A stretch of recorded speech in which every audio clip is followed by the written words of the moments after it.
Muy buenos días, nuevamente estudiando la palabra de Dios. Vamos al Salmo número 16, el versículo 9, dice la palabra: Por eso mi corazón se alegra y se regocijan mis entrañas. Todo mi ser se llena de confianza. Gloria a Dios por esa palabra. Ciertamente, como tips y pensamientos bíblicos, entre los criterios importantes para nosotros es ayudarte en un proceso de mejora continua. Para ello, primero tenemos que tener metas claras, una claridad, y luego introducirnos a ese proceso de aprendizaje continuo. Ciertamente, lo que hacemos es tratar de dar a entender o transmitir lo mejor posible el mensaje de la palabra de Dios. Posteriormente, recuerda, tú debes de actuar y no postergar los cambios con la guía del Espíritu Santo y darle seguimiento a esos cambios, de tal manera que, como tips y pensamientos bíblicos, te apoyaremos y trataremos de dar a conocer un poco más de la palabra de Dios. Por lo tanto, no vamos a correr, vamos a aprender. Y es la razón que vamos versículo a versículo de este Salmo 16 para poder sacar todas las enseñanzas que la palabra de Dios tiene. Sí, hemos de mencionar de este salmo que hay dos palabras muy relevantes en las cuales vamos a hacer énfasis este día. La primera es corazón. ¿Qué es el corazón? Bueno, vamos a aprender desde el punto de vista bíblico qué es el corazón o cómo se hace referencia en la palabra de Dios cuando habla de este término, más que de una bomba, de un motor impulsor. Y la otra palabra, alegría. ¿Cuál es la verdadera alegría? ¿Cuál es la alegría que nos ofrece este sistema de valores en medio del cual nos movemos? Pues vamos allá a aprender aquí en Tics y Pensamientos Bíblicos. Ciertamente, una cosa que vamos a decir también es que nos vamos a basar en 3 puntos para el estudio de este salmo. El primero es el concepto bíblico del corazón. ¿Cómo podemos entenderlo? Y luego el segundo punto, las falsas alegrías que el mundo ofrece. Y el tercer punto, el origen de la verdadera confianza. Y ciertamente, como les decía, el concepto bíblico de corazón, básicamente hablando, es un miembro multifacético. Y de manera física, pues ya sabemos que es un motor, lo podemos ver como una bomba que se encarga de transmitir y hacer llegar la sangre a todas partes del cuerpo, un miembro vital. No solo es uno de los principales miembros del cuerpo humano, sino que tiene una labor que da alcance y da utilidad y es usado por cada miembro del cuerpo. Pero ciertamente en la Biblia, el corazón lo podemos ver de 5 maneras distintas, pero todas tienen un mismo fin, que es dar a entender en nuestra relación con Dios, en nuestra interacción con los demás, dar a entender en nuestro sentir, nuestra alma, nuestra parte no tangible. Ahora, vamos a considerar el corazón primeramente como el centro de las emociones y los deseos. Recordemos lo que la palabra de Dios dice en Proverbios 4:23. Sobre toda cosa guardada, guarda tu corazón, porque de él mana la vida. Un énfasis en protegernos de los deseos que pueden llenar a nosotros para seducirnos. Esto es lo que la palabra de Dios nos dice, porque el ser humano generalmente se ve afectado por una falta de racionalidad cuando su parte emocional toma el control. ¿No es cierto que cuando prácticamente nos molestamos o cuando prácticamente viene algo a nuestro ser que nos causa o nos perturba, nosotros reaccionamos sin pensar en las consecuencias? Entonces, ciertamente esa falta de racionalidad, esa pérdida de control emocional, es sentir en lugar de pensar.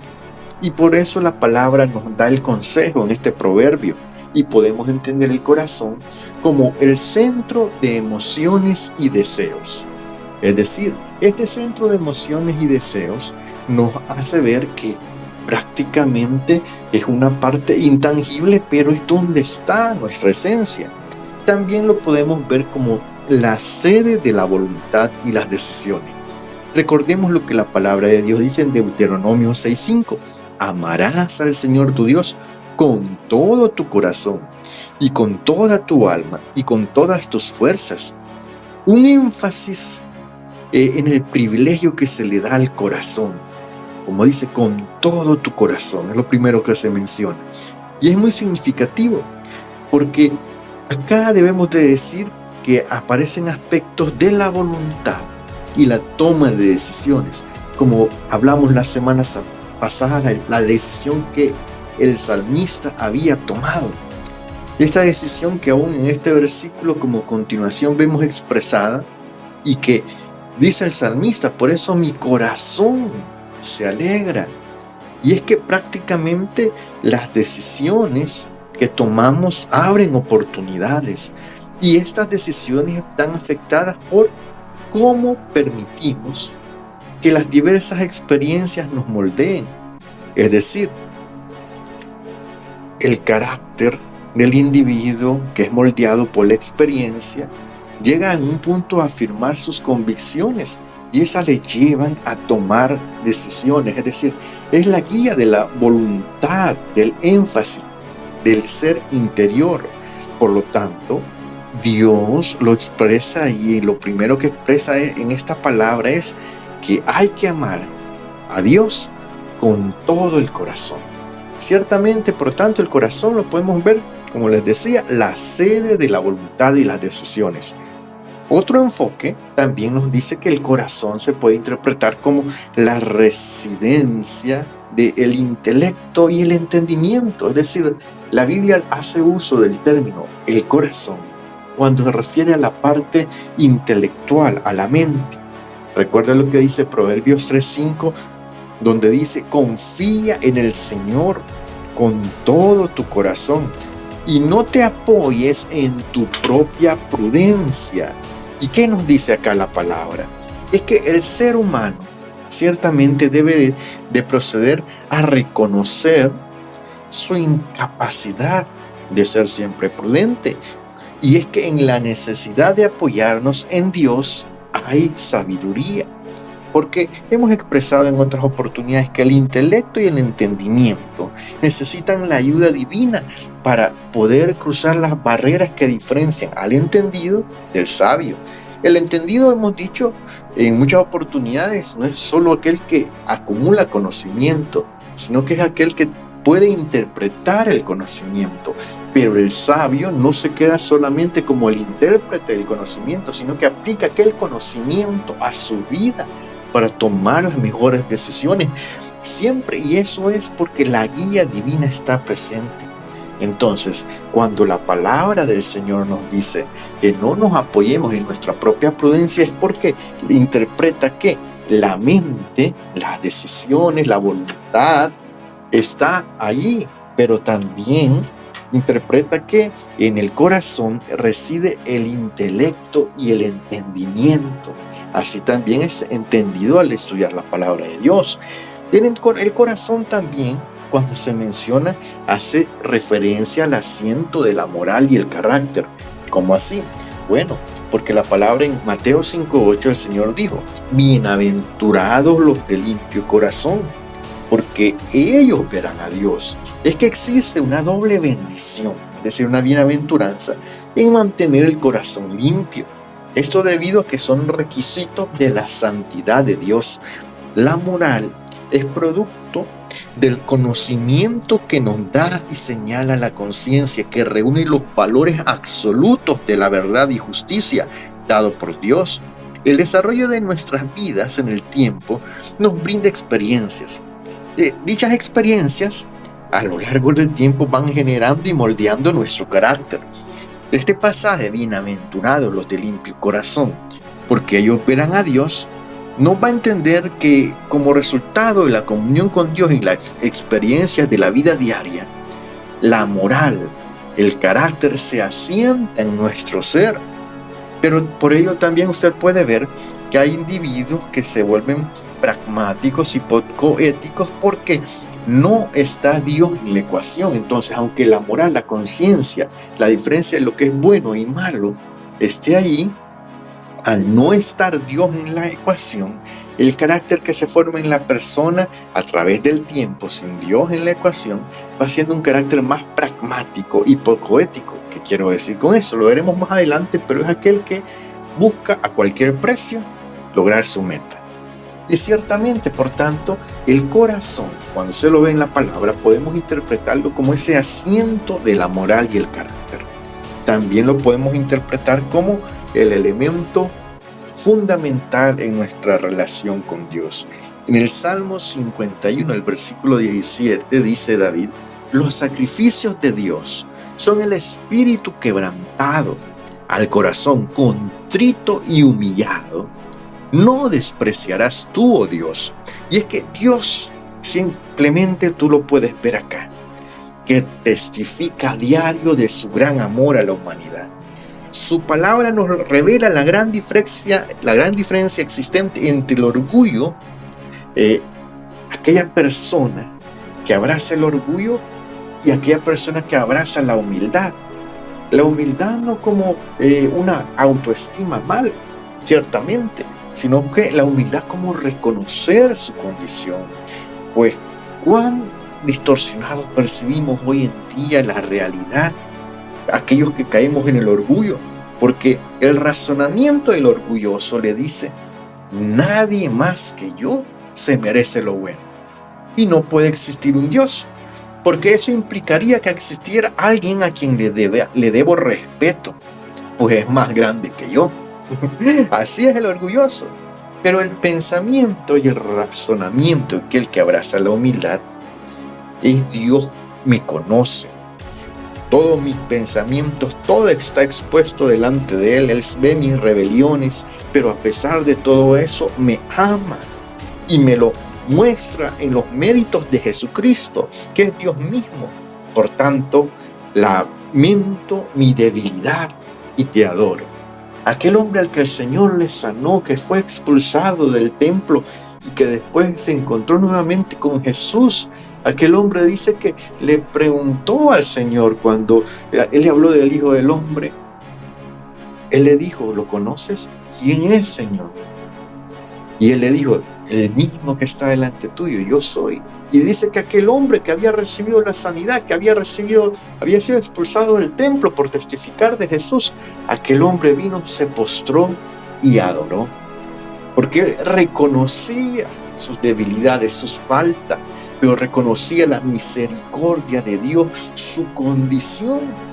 ¿Cuántas personas hoy en día andan por la vida sin reconocer su necesidad de Dios, su condición de creación, y se sienten a sí mismos dioses que pueden hacer y deshacer? Incluso eso les lleva en su pensamiento y en su razonamiento a que ellos pueden actuar con maldad y no importa lo que hagan, porque ellos pueden decidir hacer o deshacer, porque ellos son superiores a cualquiera.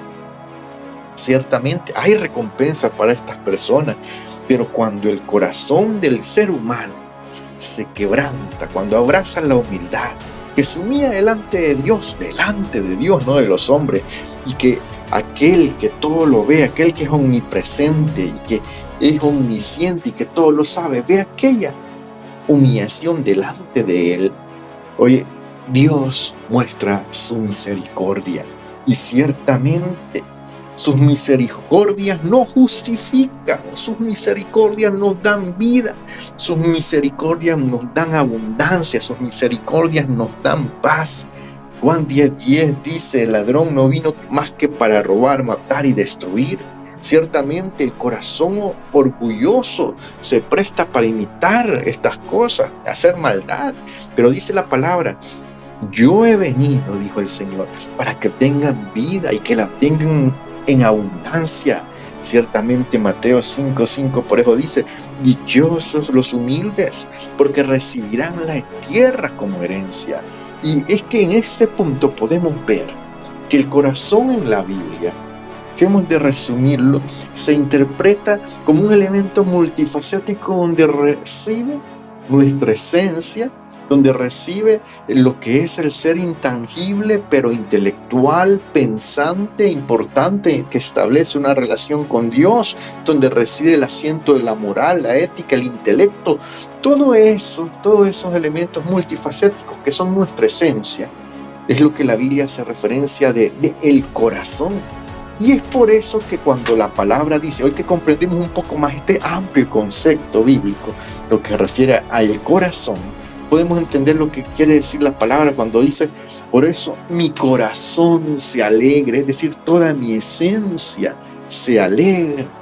Y es que hay un punto en el que hoy en día se nos está vendiendo la idea que la alegría está en un sistema de valores contaminado por el pecado, hemos de decir. Un sistema de valores donde Dios no tiene cabida. Y es que si tú consideras este sistema de valores, pudiese ser que en alguno de los elementos de las puertas que nos pone a nuestra disposición para abrir, nos llame la atención y nos seduzca. Ciertamente hay elementos que pueden llegarnos a seducir y quisiera tocar así, porque el tiempo nos dice que es momento de dejar solo 6 puntos. Quisiera tocar algunos de estos elementos que pueden generar alegría aparentemente, pero que en realidad esa alegría aparente que exponen no viene a ser algo que sea duradero, que perdure, que esté ahí siempre como una llama que arda en nuestro corazón inextinguible para darnos una mejor vida.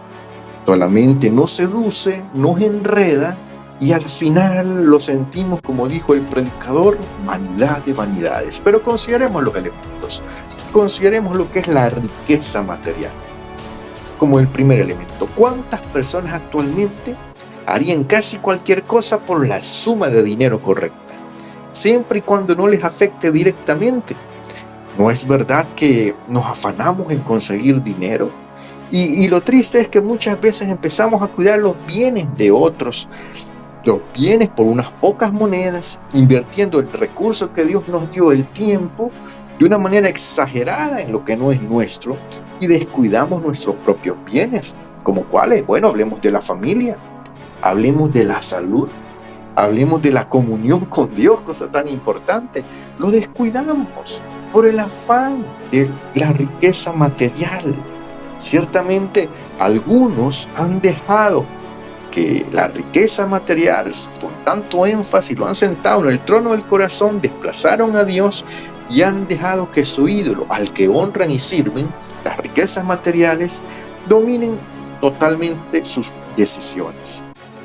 La Biblia dice en Mateo 6, del 19 al 21, no acumulen para sí tesoros en la tierra donde la polilla y el óxido destruyen y donde ladrones se meten a robar.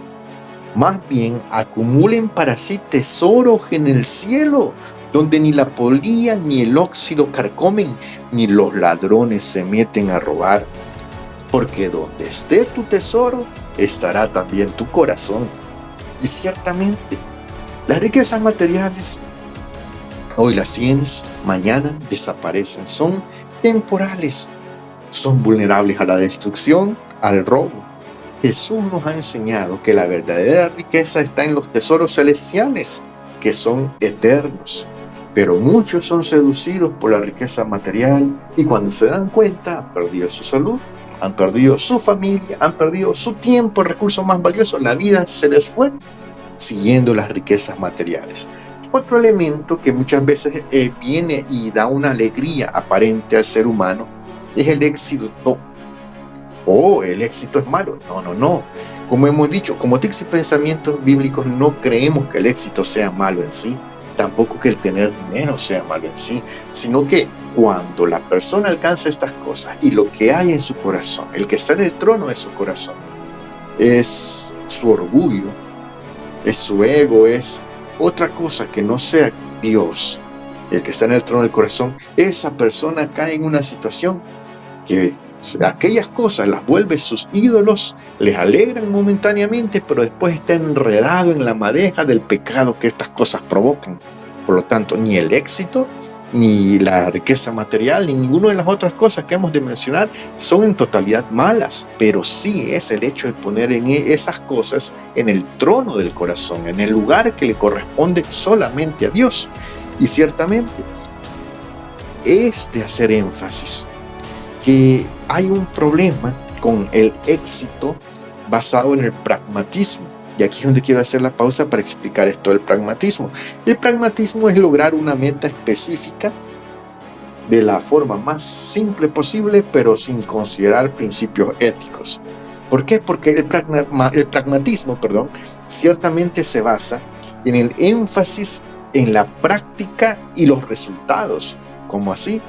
Después el valor de las ideas o teorías ciertamente está en la utilidad práctica de estas para obtener los resultados que se quieren.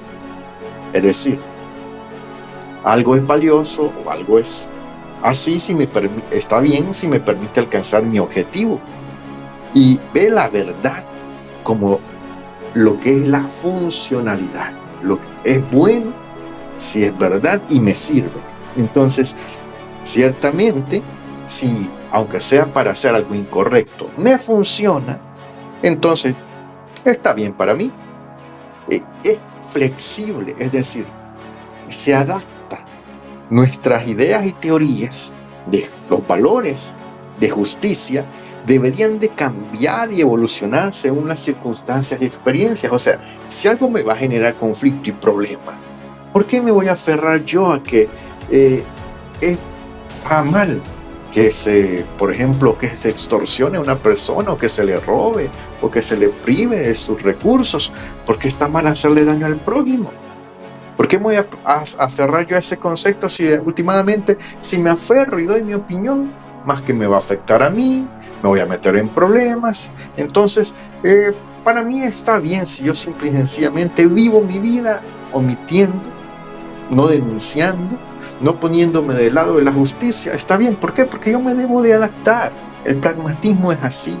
Los valores bíblicos chocan porque son valores de justicia, de ética, de moral, que alimentan la verdad, que defienden lo que es bueno y correcto. Entonces el pragmatismo dice, no, eso hay que flexibilizarlo. Y es lo que vivimos en nuestros días. Muchas personas buscan alcanzar el éxito abrazando este principio. Adáptate. No importa si la verdad es que lo que queremos es alcanzar esta meta, este objetivo. El pragmatismo dice, la experiencia es la base del conocimiento. Por tanto, ciertamente, si yo hay algo que puedo comprobar, está bien, la experiencia me permite demostrar que así es, pero si hay algo que es abstracto y yo no puedo comprobar, como la existencia de Dios, lo cual ningún ser humano puede hacer una prueba teórica que le demuestre que Dios existe al 100%, porque el ser humano, como hemos explicado en otras oportunidades, no puede diseñar algo en el elemento limitado del tiempo que abarque lo eterno. Y su entendimiento no es un entendimiento omnisciente para tratar de analizar a un Dios que es omnisciente. Nuestro conocimiento e intelecto humano es sumamente limitado. Pero ahí está, que lo que dice el pragmatismo es que esas ideas, como no se pueden comprobar, no existen. Ahora, quiero decir con esto, no está mal ponernos objetivos o metas para lograr el éxito, pero está mal cuando dejamos a la ética, a la moral, a la justicia a un lado con tal de lograr los objetivos. Tú puedes ver muchas personas que hoy en día se han determinado a alcanzar sus objetivos y que no les importa definitivamente el resto de personas. Simple y sencillamente quieren ellos brillar, lograr su meta, lograr sus objetivos, lograr los aplausos de la gente, lograr lo que ellos conocen como éxito, sin importarles el prójimo. Si bien esto les puede dar cierto sentido de alegría en el momento, también es atemporal, porque lo que sembramos cosechamos, y si sembramos injusticia, un día nuestra maldad nos alcanzará. Otro elemento que al ser humano muchas veces seduce y da una sensación de alegría que es errada, es los placeres físicos. ¿Cómo así? Bueno, he de explicarlo. Ciertamente los placeres físicos están bajo el mismo principio. No estoy diciendo que sean malos, sino que digo más bien que cada creyente es un embajador, el cual debe comportarse bajo las normas y principios del reino de los cielos. Los placeres físicos no están mal si es bajo las normas del reino. La clave está en cómo se experimentan y en el contexto en que se disfrutan. Porque la Biblia enseña que Dios creó el cuerpo humano y sus capacidades para el placer, pero también establece los límites y directrices para su uso adecuado. Al cumplir el diseño de Dios, cada uno de nosotros, si tú cumples el diseño de Dios, tú cumples el propósito de Dios para tu vida, tú honras a Dios, tú honras su diseño. Entonces tú puedes disfrutar de los placeres físicos. Pongamos en el contexto aquel punto tan claro como es el sexo. El sexo dentro del matrimonio y en el marco de la comprensión, el mutuo amor, el mutuo afecto, el respeto y la honra a la pareja, eso es una práctica que genera un placer físico que está correcto. Pero si le falta uno de estos elementos, si tú no amas, no respetas, no honras, no lo haces en el contexto del matrimonio y vives una vida de libertinaje, ciertamente en el momento puedes tener un placer, pero este placer físico que tú sientes que te causa alegría en el momento, luego de una cierta satisfacción, va a venir una situación de crisis a tu vida, a tu cuerpo, a tu mente. Porque el cuerpo humano no fue diseñado para ir en contra del modelo divino. Cuando lo llevas acorde al modelo divino, puedes experimentar experiencias sumamente placenteras, pero en contra del modelo divino, llega un momento que el cuerpo, como un vehículo, cuando tú no le das mantenimiento, porque lo sacas para un área que no debe de andar, se va a dañar. Ciertamente el cuerpo es así. La Biblia dice en 1 Juan 2:16, porque todo lo que hay en el mundo, la pasión de la carne, la pasión de los ojos y la arrogancia de la vida, no proviene del Padre, sino del mundo. Y por tanto, ciertamente, cuando uno se envuelve en el pecado, viene y genera un conflicto para el mismo cuerpo. O sea, el placer momentáneo luego te alcanza y te daña. Por eso hay muchas personas que se han dañado sus vidas, han destruido sus vidas por el afán del placer. Por un momento de pasión destruyen su hogar, su familia, que después de un tiempo es el soporte de la vida. Oye, ¿cómo crees que cuando hay una separación, tú puedes verlo en el momento que tú te vas de tu hogar y todo, y tú andas aquí, haces allá, pero los hijos, cuando pasa el tiempo, o pueden ser un sostén, un soporte, o pueden no serlo. Depende de cómo tú sembraste. Y cómo tú sembraste amor para ellos y no había ni siquiera amor para la madre. Ciertamente es una situación crítica que no vemos en el hoy y trae mucho sufrimiento para el futuro, pero si no sembramos, si no honramos a Dios, no podemos esperar una cosecha. Por eso es un placer. Los placeres físicos son placeres que en el modelo de Dios pueden disfrutar, pero fuera del modelo divino generan tristeza, dolor, pérdida, y tristemente muchas veces estas cosas no nos proyectamos a futuro. Otro elemento del cual vamos a hablar es el reconocimiento y la fama. La Biblia dice en Juan 14:23, porque amaban más la gloria de los hombres que la gloria de Dios. Y es que muchas personas desean reconocimiento. Ser el centro de atención les atrae en gran manera la idea de adquirir fama, de adquirir ese reconocimiento, y para ellos esa es la alegría más grande que puede haber. Tú puedes verlo a veces en las redes sociales, o si tú miras en tu entorno, tú puedes verlo también en cualquier parte. Muchas personas tratando de llamar la atención, pero el problema radica en que no está mal el reconocimiento y la fama, pero esa alabanza de las personas deben ser referidas a Dios, porque toda la gloria, toda la honra debe darse a Dios, porque Él es el que te dio tus talentos. Hago la aclaración. Hemos explicado en otras oportunidades que una autoestima saludable es aquella que es capaz de recibir halagos, es capaz de recibir cumplidos, pero además de agradecer, reconoce en su ser que Dios es la fuente de todas las habilidades y talentos que tiene.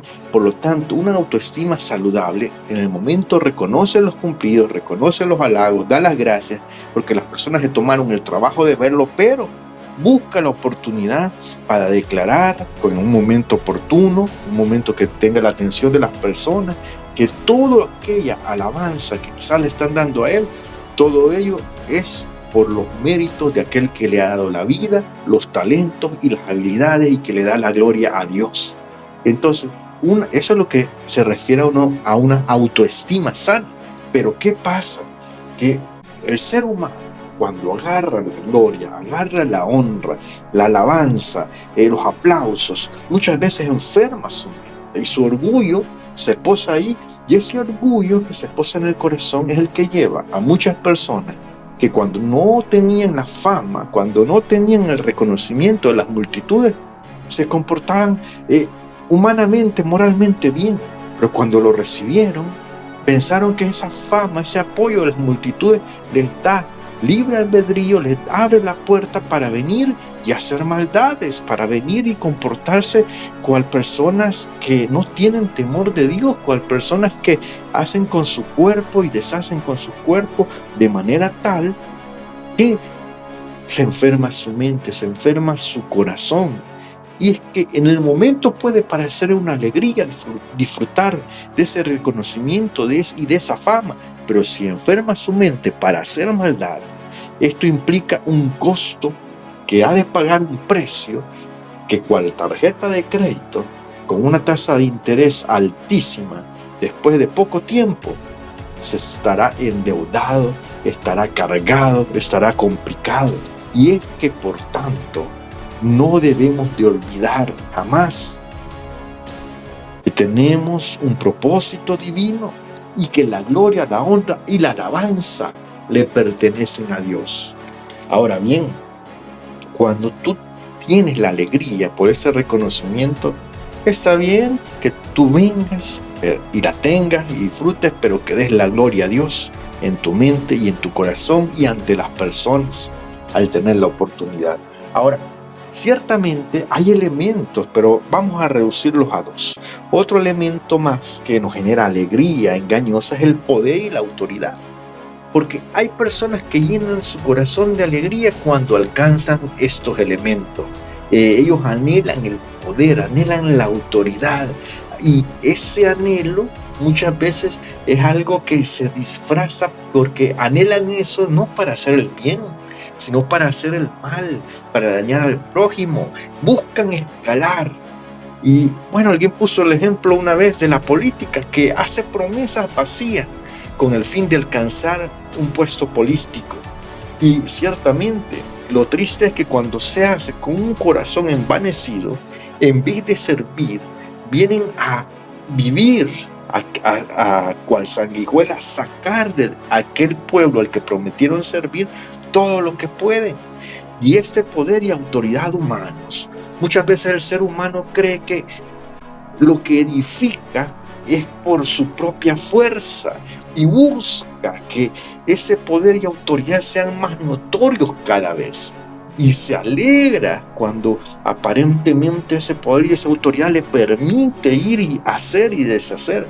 Pero ¿qué pasa cuando queda expuesto ante Dios? Y esa alegría por ese poder y autoridad, ¿qué pasa? Se vuelve vanagloria. La Biblia nos lo muestra ya en Daniel, en el capítulo 4, en el versículo del 30 al 31. Tú recuerdas este pasaje. La Biblia dice: miren la gran Babilonia, hablando de Nabucodonosor, miren la gran Babilonia que he construido como capital del reino. La he construido con mi gran poder para mi propia honra. Dice la palabra que no había terminado de hablar cuando se escuchó una voz que desde el cielo decía: este es el decreto en cuanto a ti, rey Nabucodonosor, tu autoridad real se te ha quitado. Porque este pasaje nos muestra que el poder y la autoridad humana son temporales. Oye, pueden ser retirados en cualquier momento. El verdadero poder es el que proviene de Dios y es eterno. Por último, el corazón también sufre cuando pone su confianza en las relaciones humanas. Es decir, su alegría son los amigos, son las fiestas, son los familiares, es esto y aquello. ¿Por qué? Porque la Biblia, Jesús lo explicó así. Jesús dijo, en Lucas 14:26, si alguno viene a mí y no sacrifica el amor a su padre y a su madre, a su esposa y a sus hijos, a sus hermanos y a sus hermanas, y aún su propia vida, no puede ser mi discípulo. Qué duro, dirá alguno, pero ciertamente este pasaje nos está enseñando sobre el costo del discipulado. Enfatiza en que seguir a Jesús requiere una dedicación y un compromiso con Él. Ahora, ¿a qué me refiero? Cuando tú vienes y pones tu alegría, producto de la fiesta, los amigos, las relaciones humanas, un noviazgo, ¿qué pasa cuando te traicionan? ¿Qué pasa cuando te queda mal aquella persona que te iba a echar el palancazo, decimos en mi pueblo? Aquella persona que te iba a ayudar, que te iba a apoyar. ¿Qué pasa cuando te queda mal, cuando te falla, cuando te traiciona? Cuando sigilosamente, como un puñal, te apuñala por la espalda. Y la persona que tú más creías que era tu amigo, tu amiga, que participaba en tus vicios y en tus locuras, viene y te falla. ¿No es grande el dolor? ¿Por qué? Porque es una alegría basada en relaciones humanas, pero las relaciones humanas fallan. La única relación humana que nunca te va a fallar es la relación que establezcas con el Creador. Pero implica, para establecer esa relación, un compromiso. Oiga, y toda relación lo tiene. ¿Cuál es el compromiso que dice Dios? Bueno, pues ábreme la puerta de tu corazón. Estudiamos la semana pasada en la palabra. Y yo entraré y cenaré contigo y tú conmigo. Ciertamente la palabra de Dios nos muestra que la relación con Cristo trasciende la alegría que puede dar cualquier relación humana y los intereses personales. Es decir, renunciamos a lo temporal por lo eterno. Es decir, que nuestros intereses, nuestros anhelos y nuestros sueños no van a estar respaldados de mejor manera que por Dios mismo. Y por eso, ciertamente, he de decir que todo aquello que pueda generar una alegría temporal, o al menos considera estos 6 elementos que son tan amplios, pero que pueden generar una alegría temporal al corazón, jamás van a lograr generar la alegría que solo Cristo te puede dar. Entonces, si tú vienes a Cristo, si tú le das la oportunidad a Cristo, Él te va a dar una alegría tan grande como la que el salmista David estaba reconociendo. Por tanto, dice, se alegró mi corazón. ¡Qué bella palabra! Y es que esa alegría, esa experiencia, esa relación, ese conocimiento de que todo aquello que hemos mencionado es temporal, es lo que llenaba su corazón, lo que la experiencia le había demostrado a David y le llevaba a componer esta alabanza, este canto, y ciertamente le daba a él el entendimiento del origen de la verdadera confianza, porque tú puedes apreciar a David que describe los beneficios de su decisión de valorar al Señor siempre delante suyo. Ahora, hoy en día estamos llamados, el punto número 3, a ver el origen, donde podemos poner la verdadera confianza. El origen de la verdadera confianza es el punto 3, y es que hoy en día estamos llamados a notarlo. Nuestras decisiones están llenando el corazón de alegría, porque el ser humano busca lo mejor para él, pero las decisiones que estamos tomando ahora nos estarán llenando de alegría eterna o nos están llenando de una alegría temporal. Te recomiendo lo eterno, porque lo eterno no depende de los demás, lo eterno depende de tu comunión con Dios. Y posiblemente eres de las personas que no han hecho un compromiso con Dios hasta ahora, porque bueno, te detienes a considerar las implicaciones, te detienes a considerar que hay algún precio a pagar, pero toda decisión, oye, entiende esto, toda decisión que tomes en la vida tiene un costo y tiene un beneficio y también una semilla que va a germinar y la cual vas a cosechar. ¿Qué es lo que vas a recibir? Bueno, depende de lo que estás sembrando. Si siembras en lo temporal, vas a cosechar temporal. Algo en este tiempo lo vas a cosechar. Pero si siembras en lo eterno, no solo cosechas en lo eterno, también en este tiempo. Es decir, puedes tener la alegría continua que tenía David. David pasó crisis, situaciones tremendas, pero su alegría estaba ahí. Por eso dice la palabra que David era un hombre conforme al corazón de Dios. La doble felicidad, la bienaventuranza, la gloria de Dios que el salmista conoció por ese compromiso marcó la vida de David. Ciertamente, le permitió conocer la alegría temporal. No dependía de este mundo, dependía de su corazón lleno de satisfacción, alegría y gozo. Por si fuera poco, el corazón de David, déjame decirte, se llenaba cada vez más de una confianza plena. Te pregunto, ¿te gustaría que tu corazón se llenara de esta plena confianza? De esta confianza firme y absoluta en que todo va a estar bien. De esa alegría que llena tu corazón porque comprendes las misericordias y maravillas y el amor de Dios para tu vida. Si has andado errante disfrutando esto y lo otro, pero has visto que esa alegría se va, hoy te invito, como Tics y Pensamientos Bíblicos te recomendamos, tómate un momento, ahí donde estás, cierra tus ojos, hablemos con el Creador. Él no tiene tanto interés en lo que vas a decir, a Él le interesa tu sinceridad. Ora conmigo y dile: Señor Jesús, te damos las gracias por la oportunidad que nos das de estar delante de tuyo, oyendo tu palabra. En esta hora reconocemos que el Padre te envió a morir por nosotros, por nuestros pecados, por nuestras faltas, para darnos la oportunidad de acceder a una mejor vida, a una vida abundante, a una vida con propósito, a una vida de alegría plena, de confianza plena.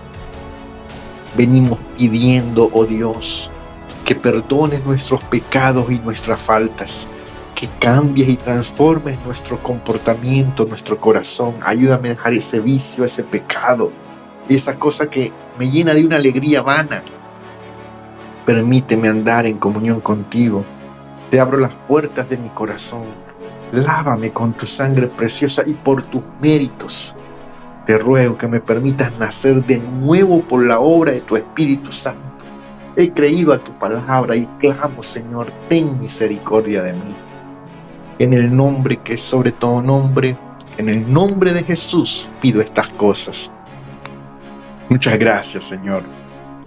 Y en esta hora te damos las gracias por lo que tú estás haciendo y lo que tú harás en la vida de cada oyente. Gracias, Jesús. Bueno, vamos llegando al final de Tics y Pensamientos Bíblicos por esta semana, así que te invitamos a estar pendiente la próxima semana siempre acá, compartiendo de la palabra de Dios.